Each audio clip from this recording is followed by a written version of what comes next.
Di kota besar seperti Jakarta, bisnis kuliner memang menjanjikan. Di tengah banyaknya restoran siap saji dan restoran asing, ada tempat makan yang sederhana tetapi masih tetap mampu bersaing. Dengan harga terjangkau, warung Tegal atau warteg ternyata masih menjadi tempat makan favorit bagi sebagian warga Jakarta. Keberadaannya dapat kita temui di hampir setiap sudut ibu kota.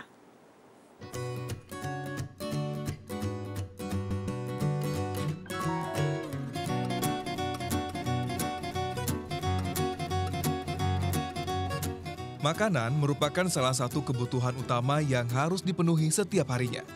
Berbagai usaha tempat makan, mulai dari kelas pinggir jalan hingga restoran mewah pun menjadi ladang bisnis yang menggiurkan. Begitu juga dengan tempat makan yang satu ini, Warung Tegal atau yang lebih dikenal dengan sebutan warteg. Warung makan sederhana ini ternyata menjadi salah satu tempat makan favorit bagi sebagian besar masyarakat Jakarta. Mulai dari pekerja kantoran, hingga masyarakat kelas ekonomi bawah pun kerap singgah di tempat makan yang menyajikan menu-menu makanan khas Indonesia ini. Walau terlihat sederhana, namun jangan anggap remeh keuntungan yang dihasilkan dari bisnis warteg ini. Warteg milik Haji Zaidun ini misalnya, pria asli kelahiran Tegal ini merupakan sosok pengusaha warteg yang tergolong sukses. Rumah dan mobil telah ia miliki hasil dari 5 cabang warteg miliknya. Namun semuanya ia raih dengan kerja keras. 23 tahun, bapak satu orang anak ini menggeluti usaha warteg. Mulai dari tenda di pinggir jalan hingga mengontrak rumah. Jatuh bangun dan berbagai kendala pun telah ia alami. Jadi kebanyakan kalau kita kontrak, dengar kitanya agak mampu, agak mampu. Ini pemilik rumahnya langsung seolah-olah nggak mau tahu, yang penting ini mesti dinaikin sekian. Ini naiknya kelewat batas, makanya saya mengundurkan diri. Kini, Haji Zaidun telah menikmati manisnya usaha warteg.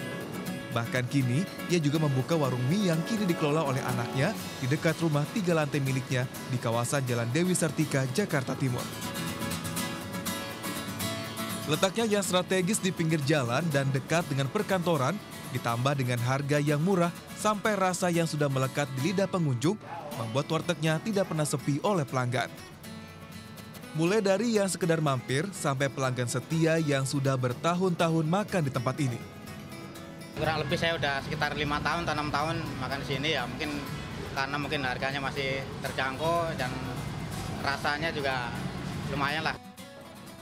Lain halnya dengan Sofyan.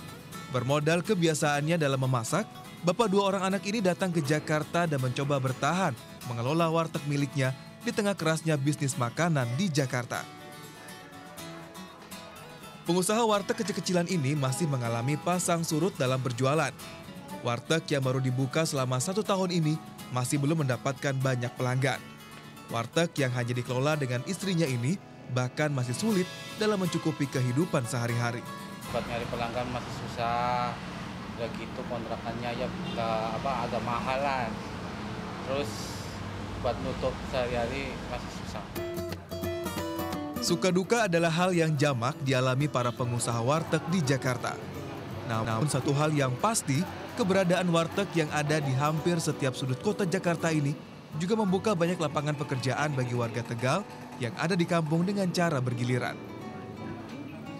Cara bergiliran inilah yang dipakai warteg yang ada di Bilangan Tebet, Jakarta Selatan.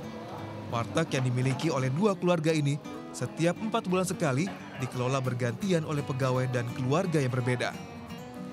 Bila sedang tidak mendapat giliran bekerja, para pegawai diberikan keleluasaan untuk istirahat atau menjalani usaha lain. Terbentur dengan modal awal. Kadang modal awal kisaran misalnya 50 juta. Ya, kalau apusan jadi kan 2 orang.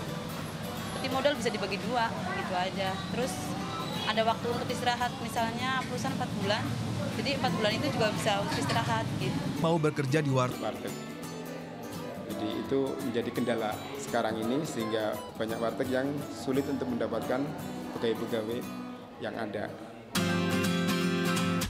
Satu hal yang pasti adalah harga yang relatif murah dan menu masakan rumahan yang pas di lidah membuat warteg menjadi pilihan dibandingkan restoran lainnya. Eka Ahmad, Luki Kurniawan, Jakarta.